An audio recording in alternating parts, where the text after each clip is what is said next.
बहू इधर आना जरा। कविता सासू माँ की आवाज सुनकर घबरा गई। आवाज उसके कमरे से आ रही थी। सासू माँ सुबह सुबह मेरे कमरे में क्यों गई हैं? कविता भागती हुई कमरे में पहुंची तो देखा कि सासू माँ कमला जी पलंग पर बैठी हुई हैं। उसने दरवाजे पर से ही कमरे का मुआयना किया। सब कुछ अस्त व्यस्त था। सुबह उठकर उसने बिस्तर भी नहीं ठीक किया था। पास पड़ी कुर्सी और मेज पर कपड़ों का टाल लगा था। नीचे जमीन पर रखे टब में बेबी के गंदे किए कपड़े पड़े थे। कविता को घबराहट में पसीना छूट गया। ना जाने अब सासू माँ क्या कहेंगी कमरे की हालत देखकर। दरअसल कविता की बेबी अभी 3 महीने की ही थी। पति को रोज सुबह 8 बजे ऑफिस निकलना होता था।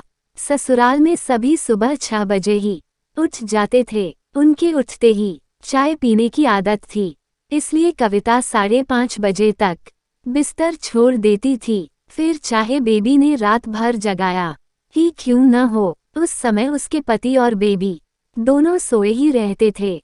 चाय बनाकर कविता पति को उठाती थी। जब तक सभी चाय पीते थे तब तक नाश्ता और पति के लिए टिफिन भी तैयार करना होता था। इसी बीच में बेबी भी उठ जाती थी। उसे भी दूध पिलाकर कविता कमला जी के पास सुला देती थी। सबका नाश्ता खत्म होने के बाद जब पति ऑफिस चले जाते तब कविता बेबी को लेकर कमरे में जाती। उसे नहलाकर तैयार करने के बाद ही वो खुद नहाने जाती, क्योंकि बच्चे के कपड़े भी होते थे धोने के लिए। नहाकर पूजा पाठ करके ही कविता नाश्ता करती। इतने सारे काम में कमरे को सहेजने का टाइम ही नहीं मिलता था। उस पर से अगर दिन का खाना बनाने में देर हो जाती तो ससुर जी नाराज हो जाते। हमें वर्षों से आदत है 1:30 बजे तक खाना खा लेने की। तुम तो नहाने में ही इतना समय लगाती हो, तो वक्त पर खाना कैसे खिलाओगी? बहू, तुम्हें इतने सारे कपड़े धोने पड़ते हैं? कमला जी ने पूछा। जी माँ जी, अभी बेबी छोटी है न, बहुत कपड़े गंदे हो जाते हैं। कविता ने सहमते हुए कहा। ये संजय के कपड़े क्यों पड़े हैं मेज पर, अंदर क्यों नहीं रखे हैं? कमला जी ने जानना चाहा। अभी सब सहेज दूंगी, किचन के काम खत्म करने के बाद। कविता ने कहा। तुम क्यों सहेजोगी? संजय से क्यों नहीं कहती रखने को? तुम्हें इतने सारे काम होते हैं और ऊपर से बच्ची को भी संभालना, सब अकेले कैसे कर पाओगी? अच्छा हुआ जो आज मैं बेबी के कपड़े लेने कमरे में आ गई। अब समझ में आया कि नहाने में तुम्हें इतना समय क्यों लगता है। नाश्ता कर लिया तुमने? कमला जी ने सवाल किया। जी जा रही हूँ, कविता ने कहा। समय देखा है 11 बज रहे हैं, ये नाश्ते का समय है। कल से तुम सुबह सबके साथ नाश्ता करोगी, नहाना धोना बाद में होगा। इतना कहकर कमला जी कमरे से बाहर निकल गई। कविता ने राहत की सांस ली और उनके जाते ही सर पकड़कर कुछ देर वहीं बैठ गई।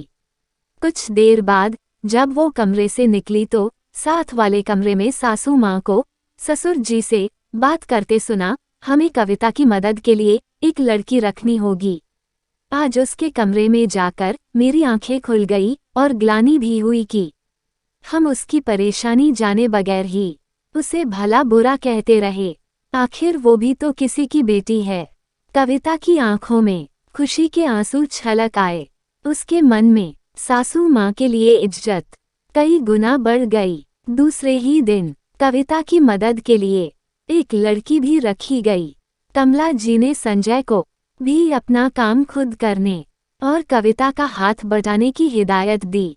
अब कविता का काम भी हल्का हो गया। दोस्तों, सास अगर बहू की परेशानियों को समझे और उसकी मदद करे तो कितना सौहार्दपूर्ण वातावरण हो जाता है ना? दोस्तों, कहानी अच्छी लगी हो तो कृपया लाइक और शेयर करें और हाँ, मेरे चैनल को सब्सक्राइब करना ना भूलें।